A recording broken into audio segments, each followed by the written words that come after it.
Muitas pessoas, às vezes, elas erram ao ler a Bíblia, né? Porque elas pegam versículos isolados e ela vai tentar ler aquilo apenas e amanhã vai ler outro lado. O mais importante é você pegar um livro da Bíblia e ler. Por exemplo, nós estamos lendo agora o livro de Eclesiastes. E nós estamos fazendo uma leitura também diferente, que é ler a Bíblia em ordem cronológica, né? Seguindo a ordem dos fatos. Então, escolha um livro. E se você nunca leu a Bíblia, não tem familiaridade com ela, eu aconselho você começar a ler pelos Evangelhos.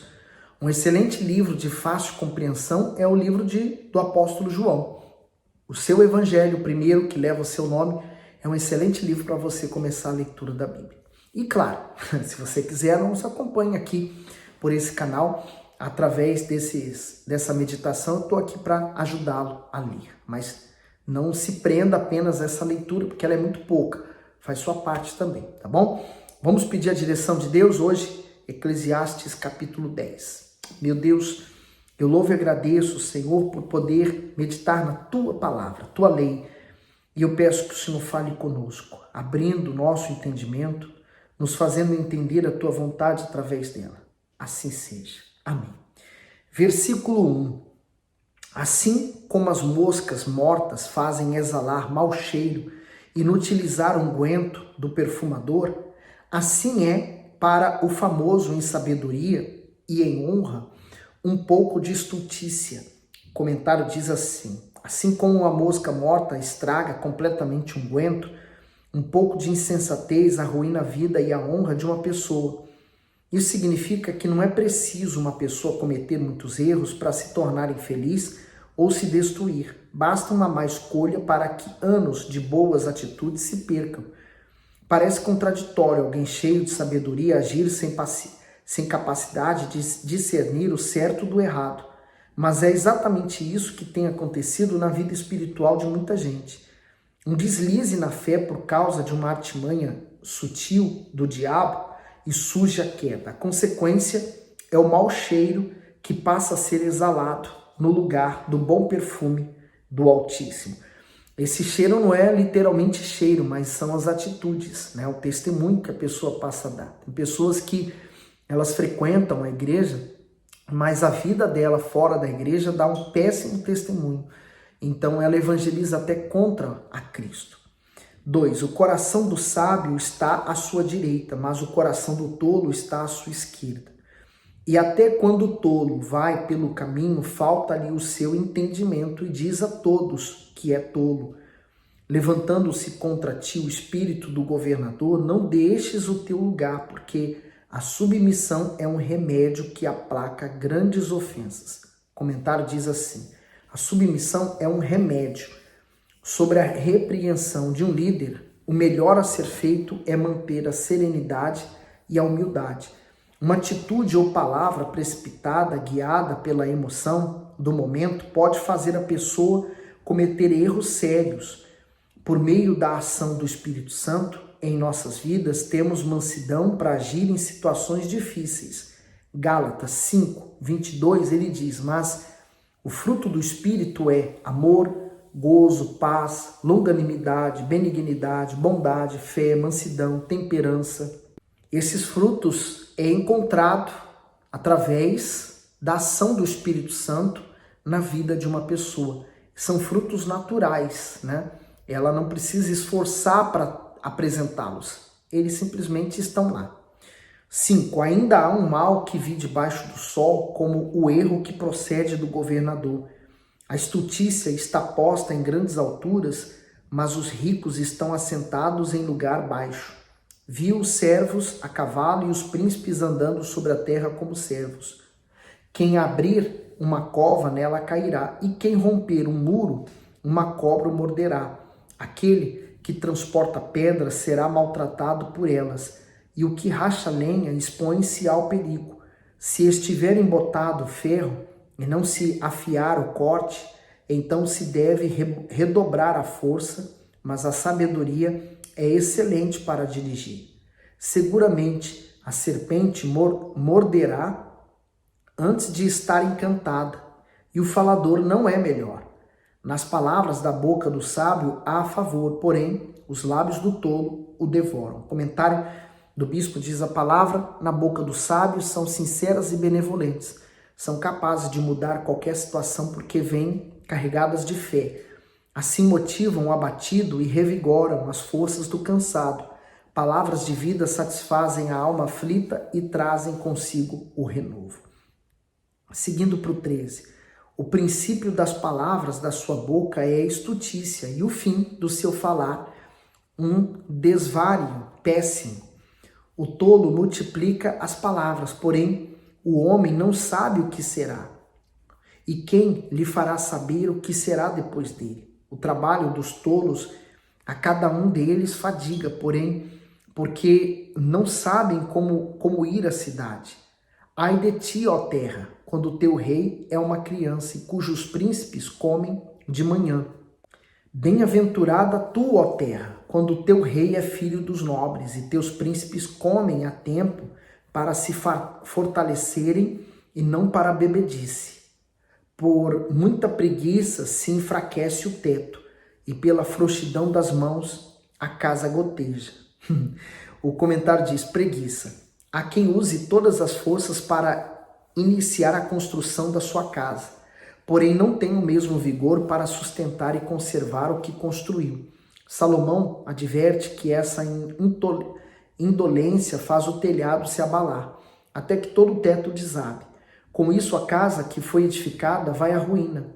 Podemos exemplificar essa situação nas diversas áreas da vida. Muitas pessoas compreendem todas as suas forças no início de um relacionamento, por exemplo, mas relaxam com o passar dos anos e assim o casamento fracassa. Diante disso, assim como o tempo, a chuva e o sol podem acabar com a casa, os desgastes do dia a dia podem destruir o relacionamento. Portanto, não tenha mãos frouxas para o trabalho, seja no campo profissional, seja no campo pessoal. Construa a sua casa e estabeleça todos os dias com a sua fé. Isso também diz respeito à pessoa que está casada, né? Por exemplo, o homem vê em casa tantas coisas para fazer e por vezes ele fala: depois eu faço, ele nunca faz. E às vezes a mulher chama alguém de fora para fazer aquilo que ele saberia fazer. Então, as mãos frouxas, né? Tem que ir lá, arregaçar a manga e fazer, hein? 19. Para rir se fazem banquetes e o vinho produz alegria. E por tudo o dinheiro responde. O comentário do 19. O dinheiro responde por tudo. Desfrutar do fruto do trabalho é dom de Deus, que nós já vimos isso no capítulo 5. E por meio dele é possível obter uma vida digna. No entanto, muitas pessoas erram quando se apegam a ele ou quando se conformam com a sua condição de privações. Não devemos amar o dinheiro, pois essa é a causa da destruição e males na sociedade. No entanto, devemos lutar para ter uma vida plena, pois essa é a vontade de Deus para todo filho seu.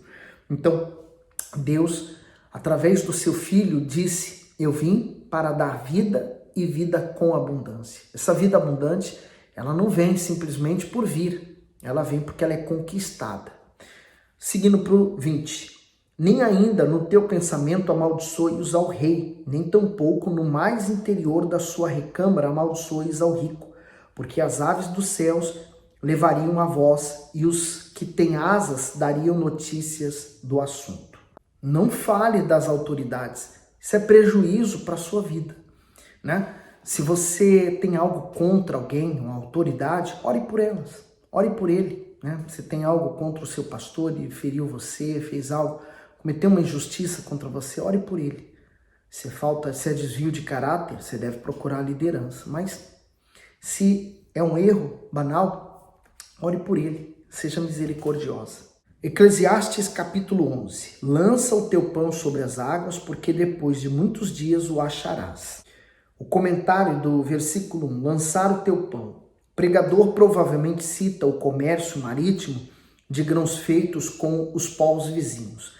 Carregar os frutos da colheita em alto mar envolvia riscos e fé, mas trazia prosperidade ao reino. A parte B. Lançar o pão sobre as águas representa também a atitude de fé daqueles que têm coragem de abrir mão das suas preciosas sementes para dar a Deus a fim de serem saciados plenamente por ele. A alimentação dos povos daquela região era basicamente pão, proveniente do cultivo do trigo e cevada. Por isso, lançar o pão sobre as águas parecia loucura, pois poderia resultar em extrema necessidade até a próxima colheita. Afinal, além de afetar a alimentação diária, comprometeria a plantação e o sustento no futuro. Mas a fé seria capaz de fazer o povo colher novamente e em abundância. Hoje, só é possível colher de volta e de forma multiplicada nossas sementes, as ofertas, se elas forem lançadas em águas espirituais, ou seja, no altar de Deus. Nele as sementes são aproveitadas para o ganho de almas, por meio da evangelização do aflito. Por isso, retornarão de forma abundante e germinadas para o ofertante. Eu creio nisso plenamente. O próprio Senhor Jesus falou: dai e ser-vos-á dado. Então, eu creio na semente sendo plantada, na oferta que eu dou. Até porque quando eu dou uma oferta, na igreja, eu não estou dando para o pastor e muito menos para a igreja, ou ajudar a igreja. Eu estou dando para aquele que revelou a palavra dele para mim. Então, aquele a quem eu estou a dar é que vai me honrar. Eu sei que Deus não recebe dinheiro, ele não vai manipular o dinheiro, é verdade.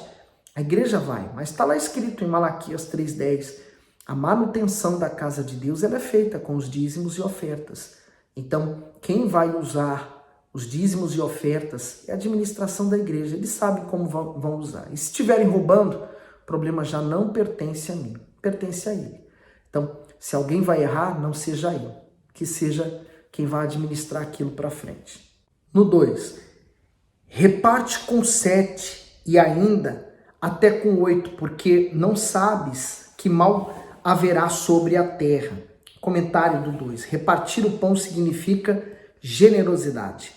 É dar aos necessitados o alimento que eles precisam. Esse alimento não é apenas o físico, mas também o espiritual, que é a palavra recebida de Deus. Assim como o pão é capaz de satisfazer a fome, a palavra que sai da boca do Eterno sacia a ânsia de justiça dos sofridos. Antigamente, os egípcios lançavam sementes sobre as águas quando o rio Nilo transbordava.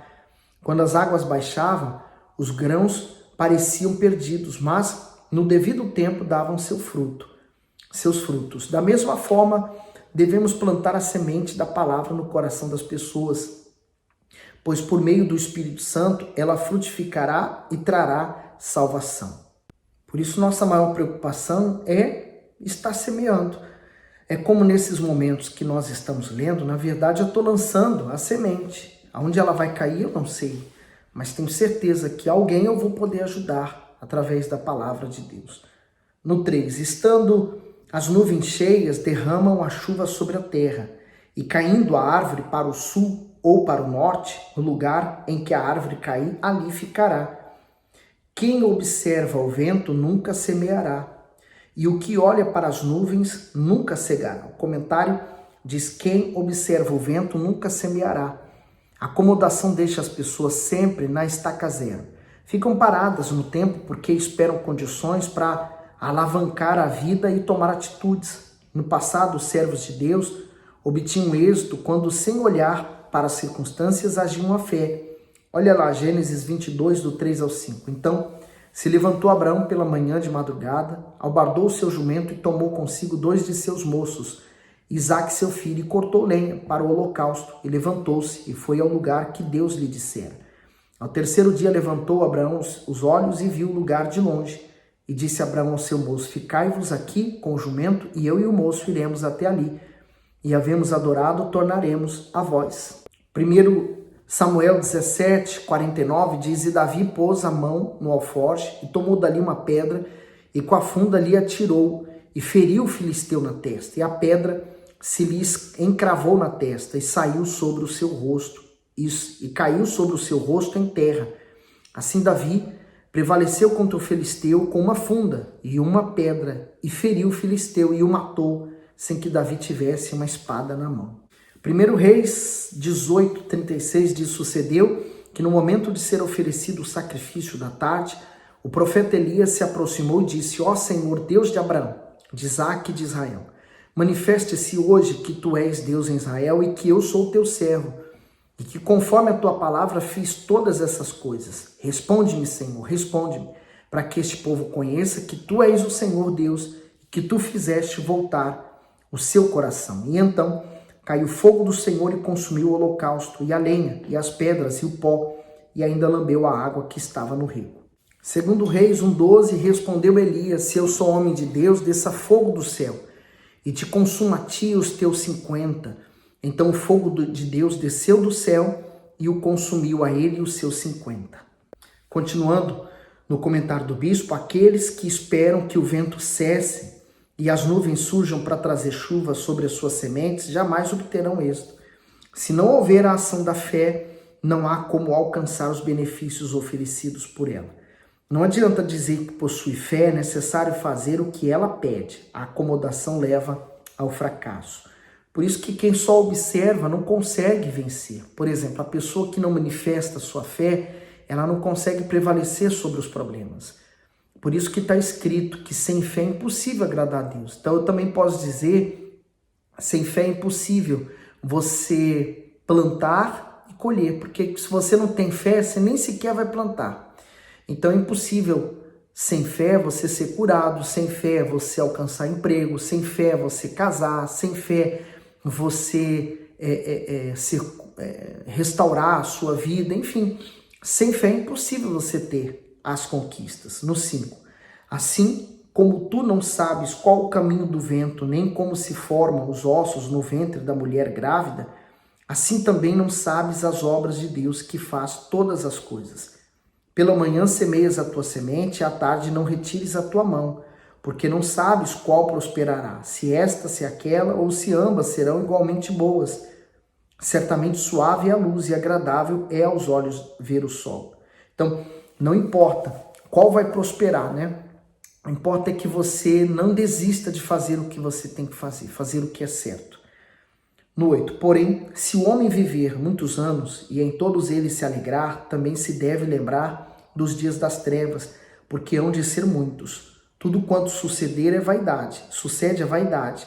Alegra-te, jovem, na tua mocidade, e recreia-se o teu coração nos dias da tua mocidade, e anda pelos caminhos do teu coração, e pela vista dos teus olhos.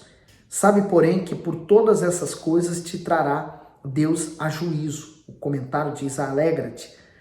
O alerta não é para que o jovem se divirta, pois o Altíssimo permite a alegria e o prazer do ser humano, porém desde que haja limites e equilíbrio. Na fase da juventude há descobertas e oportunidades tanto para o bem quanto para o mal. O diabo conhece a força e a disposição do jovem, por isso investe em um mundo colorido e sedutor para ele. Assim, o incita a mergulhar nos excessos e nos prazeres desenfreados e ilícitos, como drogas e imoralidade. Quanto mais adrenalina, melhor, e muitos vivem como se Deus não existisse. Além dessas atitudes, trazem péssimas consequências terrenas. O jovem terá que prestar contas ao Altíssimo de todos os seus atos. Portanto, viva de forma equilibrada e sábia, usando sua força e energia para o fundamentar e preparar sua vida para a fase adulta. O jovem, ele é visto como um inconsequente, né? Não são todos, é óbvio. Mas por quê? Porque ele só pensa no aqui e agora. Agora eu quero isso, então eu quero ter isso e eu vou ter isso. Mas ele não pensa na consequência para o futuro. Então, essa é a questão do jovem, por isso que ele falou que nós vamos dar conta no juízo. No 10, afasta, pois, a ira do teu coração e remove da tua carne o mal, porque a adolescência e a juventude são vaidade. Ele fala ser vaidade porque passa, né? Hoje a menina ou o rapaz, ele tá novo, tá bonito, vistoso, né? Tá tudo certinho, tudo no lugar, mas quando vai envelhecendo, toda aquela juventude, toda aquela beleza vai passando. E com ela, os anos também. Por isso, vale a pena você investir na sua salvação. O que há de mais importante, o que há de mais glorioso é você estar salvo. E aí, gostou do conteúdo? Dá o seu gosto. E claro, põe nos comentários se Deus falou consigo e manda esse vídeo para alguém, tá bom? Deus abençoe. Vamos falar de Jesus todos os dias. parafraseando o bispo Marcelo Crivella. Fique bem.